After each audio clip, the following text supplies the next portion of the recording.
Hello అండి, welcome back to our channel. నేను మీ మల్లిక.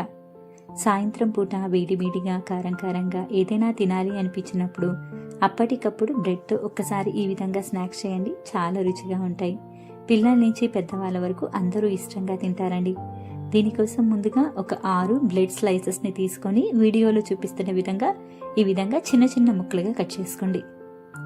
ఇదే విధంగా మనం తీసుకున్న బ్రెడ్లన్నింటినీ కూడా కట్ చేసుకొని వీటన్నిటిని ఒక మిక్సింగ్ బౌల్లోకి తీసుకుందామండి.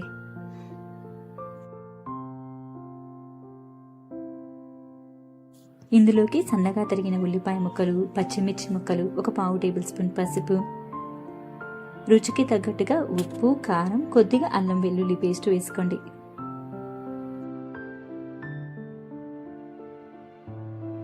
ఇందులోనే సన్నగా తరిగిన కొత్తిమీర, కొంచెం కరివేపాకు, కొద్దిగా వాటర్ పోసుకొని ఇవన్నీ కూడా బాగా కలిసేలాగా కలుపుకోండి. మరీ ఎక్కువ వాటర్ వేయకండి, కొంచెమే వేసుకోండి. ఇవన్నీ కూడా బాగా కలిసేలాగా కలుపుకోవాలండి. ఇలా మొత్తం బాగా కలిసిన తర్వాత ఇందులోకి ఒక 2 పెద్ద టేబుల్ స్పూన్ల బియ్యం పిండి వేసుకోండి. మీరు ఈ ప్లేస్లో కావాలి అంటే శనగపిండి అయినా యూజ్ చేసుకోవచ్చండి. ఈ పిండి మొత్తం కూడా ఈ మిశ్రమానికి బాగా పట్టేలాగా కలుపుకోవాలండి. వీడియోలో చూపిస్తున్న విధంగా చూస్తున్నారు కదా, మనకి మిశ్రమం అనేది ఈ విధంగా ఉండాలి. మరోవైపు స్టవ్ వెలిగించుకొని డీప్ ఫ్రైకి సరిపడా ఆయిల్ పెట్టుకోండి. ఆయిల్ బాగా హీట్ అయిన తర్వాత మాత్రమే మనం ప్రిపేర్ చేసుకున్న మిశ్రమాన్ని కొంచెం కొంచెంగా తీసుకొని పకోడీలాగా వేసుకోవాలండి.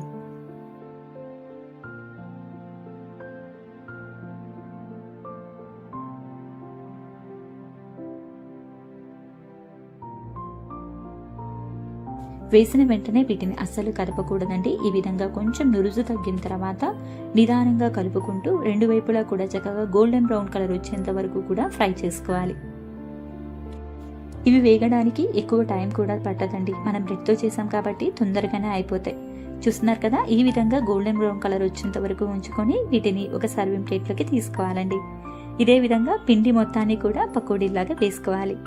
అంతేనండి, ఎంతో టేస్టీగా ఉండే బ్రెడ్ పకోడా రెడీ అయిపోయింది. మీరు కూడా ఒక్కసారి ట్రై చేసి ఎలా వచ్చిందో కామెంట్ చేయండి. అలాగే మీకు కనుక ఈ రెసిపీ నచ్చినట్టయితే లైక్ చేసి మీ ఫ్రెండ్స్ అండ్ ఫ్యామిలీకి షేర్ చేయండి. మన ఛానల్ని సబ్స్క్రైబ్ చేసుకొని కింద ఉన్న నోటిఫికేషన్ బటన్ని ప్రెస్ చేయండి. మరొక టేస్టీ అండ్ హెల్దీ రెసిపీతో మీ ముందు ఉంటానండి. అప్పటి వరకు కూడా bye bye. Thank you for watching us.